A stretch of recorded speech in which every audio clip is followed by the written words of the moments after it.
नमस्कार मित्रांनो, मी प्रफुल्ल एज्युकेट भारत या युट्यूब चॅनल मध्ये आपल्या सर्वांचं स्वागत आहे। मित्रांनो, आज पुन्हा एक नवीन विषय घेऊन आलेलो आहे आणि तो विषय काय आहे हे मी आपणास सांगणार आहे। ही एक वेबसाईट आहे education.maharashtra.gov.in आणि या वेबसाईट मध्ये 3 महत्त्वाच्या टॅब्स आपल्या समोर आहेत। स्टुडंट पोर्टल, स्कूल पोर्टल आणि संच मान्यता पोर्टल। आजचा आपला जो विषय आहे तो संच मान्यता आहे। दरवर्षी आपण संच मान्यता करतो। स्थानिक स्वराज्य संस्थांच्या शाळा म्हणजेच जिल्हा परिषद, नगर परिषद, महानगरपालिका आणि त्याचबरोबर खासगी व्यवस्थापनांच्या शाळा ज्यामध्ये सेल्फ फायनान्स, विना अनुदानित, पार्शली अनुदानित किंवा 100% अनुदानित अशा शाळांची संच मान्यता आपण दरवर्षी सरळ प्रणालीच्या माध्यमातून करत असतो। आणि ही संच मान्यता करत असताना आपल्याला नेमकी काय काळजी घ्यायची आहे ते मी या व्हिडिओच्या माध्यमातून आपणास सांगतो आहे। सुरुवातीला सांगितलेलं आहे की 3 महत्त्वाचे पोर्टल आहेत, स्टुडंट पोर्टल, स्कूल पोर्टल आणि संच मान्यता पोर्टल। स्टुडंट पोर्टलला आपण विद्यार्थी नोंदवतो आणि त्या विद्यार्थ्यांचं आधार व्हॅलिडेशन करतो आणि याच आधार व्हॅलिडेशन वर आपल्याला विद्यार्थ्यांच्या संख्येप्रमाणे पद मंजूर होतात आणि त्यामुळे आपल्याला संच मान्यतेमध्ये ज्या 5-6 महत्त्वाच्या ठळक बाबी आहेत ते मी आपणास सांगणार आहे।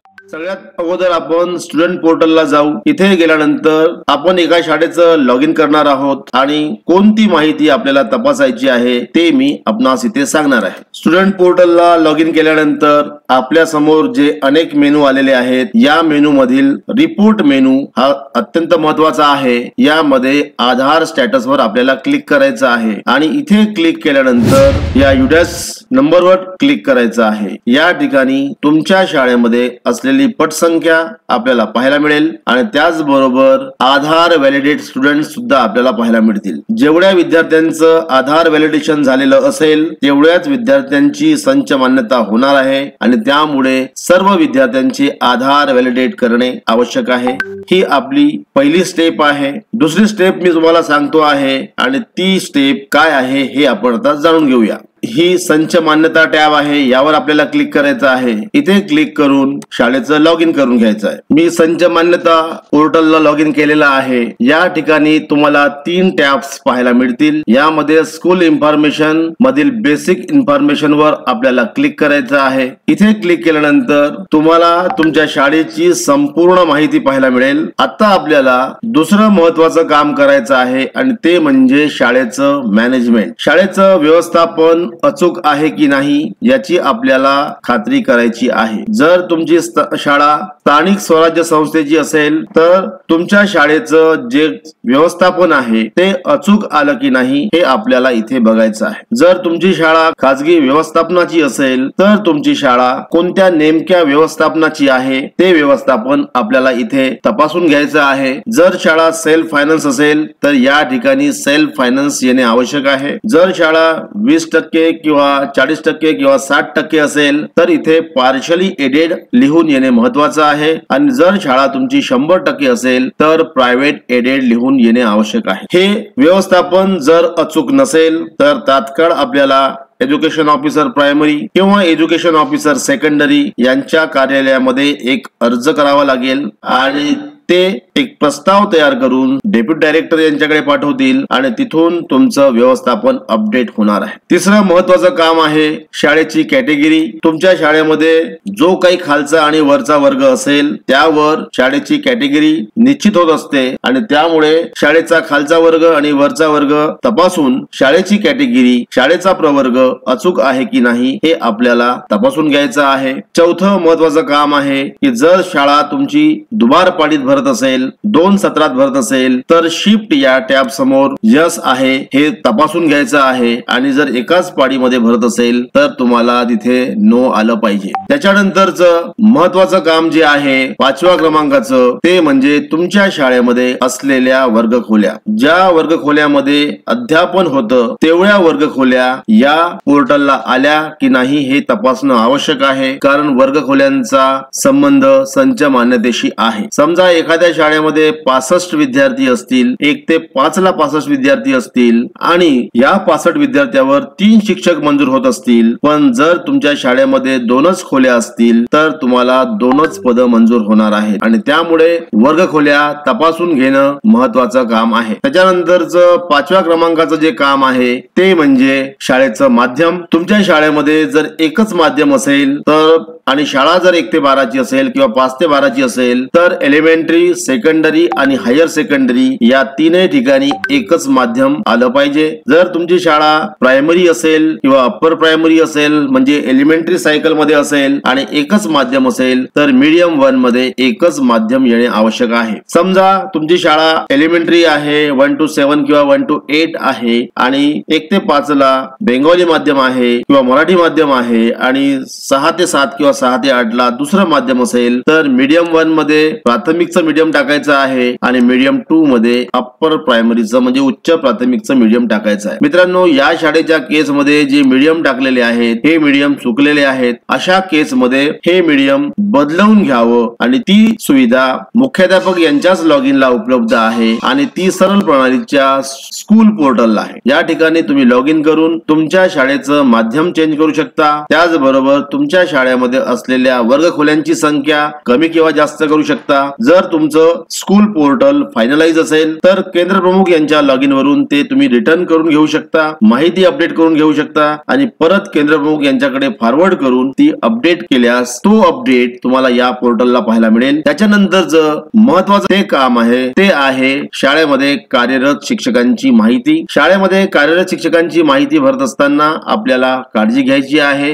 जुन्या वर्षाची भरलेली माहिती बघायची असेल तर तुम्हाला बॅकलॉग या टॅबवर क्लिक करावं लागेल आणि नवीन वर्षाची माहिती भरायची असेल तर तुम्हाला वर्किंग स्टाफ आणि वर्किंग नॉन स्टाफ या 2 टॅबचा उपयोग करायचा आहे. जर वर्किंग स्टाफ टीचिंग वर क्लिक केलं तर तुमच्या शाळेमध्ये 1 ऑक्टोबर 2023 ला जेवढे शिक्षक कार्यरत आहेत त्या सर्व शिक्षकांची माहिती आपल्याला भरायची आहे. आज जरी महिना वेगळा असला, एखादे शिक्षक रिटायर्ड झाले असले, एखाद्या शिक्षकांची बदली झालेली असेल, अशा केस मध्ये सुद्धा 1 ऑक्टोबर 2023 ला जर ते शिक्षक शाळेमध्ये असतील तर त्या शिक्षकांची माहिती तुम्हाला या ठिकाणी भरावी लागेल. त्यानंतर मीडियम समोर जे ऑप्शन्स आहेत त्यावर आपल्याला क्लिक करावं लागेल. इथे 3 माध्यम दिलेले आहेत. शाळेमध्ये एकच माध्यम आहे पण या शाळेने 3 माध्यम दाखवले आहेत, त्यामुळे या माध्यमांची आपल्याला दुरुस्ती करावी लागेल. आणि समजा असे माध्यम असतीलही तर तुम्हाला 3ही माध्यमांची माहिती भरून घ्यावी लागेल. उदाहरणार्थ मराठी माध्यमांची माहिती भरायची असेल तर मराठी सिलेक्ट करावं लागेल. इथे शिक्षकांची माहिती एंटर करून घ्यावी लागेल आणि ही माहिती टोटल मध्ये आहे की नाही हे चेक करून घ्यावं लागेल. त्यानंतर अपडेट वर आपल्याला क्लिक करायचं आहे. अपडेट वर क्लिक केल्यावर परत एकदा तेच माध्यम सिलेक्ट करून भरलेली माहिती अचूक आली की नाही याची खात्री करून घ्यायची आहे. त्याच्यानंतर सेकंड माध्यम तुम्हाला घ्यायचं आहे. या सेकंड माध्यमाची माहिती आपल्याला पुन्हा भरून घ्यायची आहे. अपडेट वर क्लिक करायचं आहे आणि अपडेट वर क्लिक केल्यानंतर पुन्हा तिसरं माध्यम घ्यायचं आहे आणि या तिसऱ्या माध्यमाची माहिती भरायची आहे. अपडेट वर क्लिक करायची आहे. मित्रांनो, जेव्हा जेव्हा तुम्ही माहिती अपडेट कराल त्या वेळेस तुमच्या समोर डेटा अपडेटेड सक्सेसफुली असा मेसेज येईल. परंतु एकदा आपल्याला सर्व माध्यमांच्या टॅब ओपन करून भरलेली माहिती अचूक आहे की नाही याची खात्री करावी आणि त्याच्यानंतरच मग आपल्याला फायनलाइज करायचं आहे. जर तुम्ही अशी माहिती खात्री न करता फायनलाइज केलं तर तुमच्या संच मान्यतेमध्ये त्रुटी असण्याची शक्यता आहे आणि ते होऊ नये, कारण एकदा त्रुटी झाली की मग दुरुस्त करण्याच्या बाबतीमध्ये स्थानिक स्वराज्य संस्थांच्या शाळांची दुरुस्ती होऊन जाते, परंतु खासगी संस्थांच्या शाळांची कार्यरत शिक्षकांची माहिती दुरुस्त करणे कठीण आहे. हे सगळं केल्यानंतर मग तुम्हाला वर्किंग स्टाफ नॉन टीचिंग कडे जायचं आहे. इथे गेल्यानंतर जेवढे तुमच्याकडे आणि ज्या व्यवस्थापनामध्ये तुमचे कर्मचारी कार्यरत आहेत ती माहिती तुम्हाला भरायची आहे. समजा शाळा जर अंशतः अनुदानित असेल आणि ती जर 60% असेल, तुमच्या शाळेमध्ये जेवढे काही पद ज्या पर्सेंटेज मध्ये आहेत त्या पर्सेंटेज मध्ये माहिती भरून तुम्हाला अपडेट करून घ्यावी लागेल. परंतु समजा जर तुमची शाळा अंशतः अनुदानित आहे परंतु इथे जे व्यवस्थापन दिलेलं आहे ते जर अनएडेड असेल तर तुम्ही 20% किंवा 40% मध्ये माहिती भरू शकणार नाही आणि त्यासाठी आपल्याला एज्युकेशन ऑफिसर प्रायमरी किंवा सेकंडरी यांच्याशी संपर्क करून व्यवस्थापन अपडेट करून घ्यावे लागेल. तर चला मित्रांनो, आपण एक प्रायमरी शाळा घेऊ आणि त्या प्रायमरी शाळेमध्ये कार्यरत असलेल्या शिक्षकांची माहिती आपण भरून पाहू. बघा, मी एका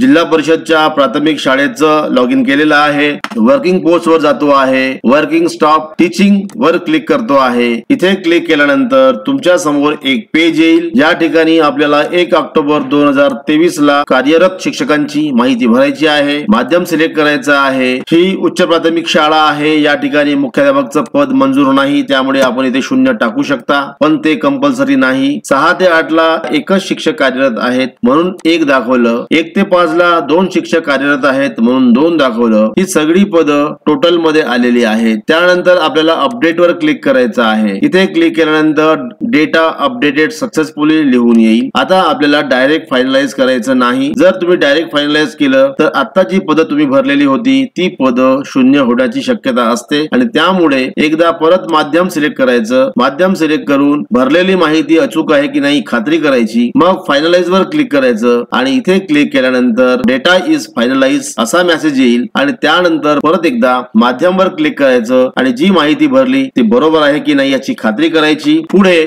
आपल्याला वर्किंग पोस्ट मध्ये जायचं. वर्किंग नॉन टीचिंग स्टाफ वर आपल्याला क्लिक करायचं आहे. ही शाळा जिल्हा परिषद व्यवस्थापनाची आहे आणि या ठिकाणी एकही शिक्षकेतर कर्मचारी अपॉइंट झालेला नाही आहे आणि त्यामुळे या ठिकाणी 0 भरायची पण गरज नाही. अपडेट वर क्लिक करायचं, क्लोज करायचं. इथे तुमच्या समोर सर्व ब्लँक पाहायला मिळेल. मग फायनलाइज या बटन वर क्लिक करायचं आणि मग ओके करायचं. अशा पद्धतीने शाळेमध्ये असलेल्या कार्यरत आणि शिक्षकेतर कर्मचाऱ्यांची माहिती फायनलाइज करायची आहे. जिल्हा परिषदच्या बाबतीमध्ये जर तुम्ही भरलेली माहिती चुकलेली आहे असं वाटत असेल तर आपण तात्काळ एज्युकेशन ऑफिसर प्रायमरी यांना संपर्क करावा. जर खाजगी व्यवस्थापनाची शाळा असेल आणि संच मान्यता अजून व्हायची असेल तर आपण एज्युकेशन ऑफिसर सेकंडरी किंवा डिस्ट्रिक्ट कम्प्युटर प्रोग्रामर यांना संपर्क करावा. ते तुमची संच मान्यता रिटर्न करून देतील. मित्रांनो, संच मान्यता करत असताना काय काय महत्वाच्या बाबींकडे आपल्याला लक्ष द्यायचं आहे. दुर्लक्ष करून जमणार नाही, कारण एकदा संच मान्यता जनरेट झाली तर ती नव्याने रिजनरेट करण्यासाठी खूप साऱ्या अडचणी आहेत आणि त्या अडचणी आपणास येऊ नयेत. आपली संच मान्यता अचूक व्हावी, संच मान्यतेमध्ये कोणतीही त्रुटी राहू नये यासाठी मी हा व्हिडिओ आपणास शेअर करतो आहे की निश्चितच आपणास हा व्हिडिओ आवडणार आहे. आपण या व्हिडिओला लाईक करावं, एज्युकेट भारत या चॅनलला आपण सबस्क्राईब करावं आणि हा व्हिडिओ माझ्या सर्व शिक्षक बांधवांना पाठवावा. मित्रांनो, एज्युकेट भारतच्या माध्यमातून आपण जे प्रयत्न करत आहोत ते यासाठी की आपल्या शाळेमध्ये कार्यरत असलेल्या सर्व शिक्षकांना ऑनलाईन आणि ऑफलाईन प्रणालीची माहिती कळावी, समजावी आणि त्यामध्ये असलेले निकष, संकल्पना स्पष्ट व्हाव्यात यासाठी आपला हा प्रयत्न आहे. सर्वांना माझ्या खूप खूप शुभेच्छा. Thank you so much.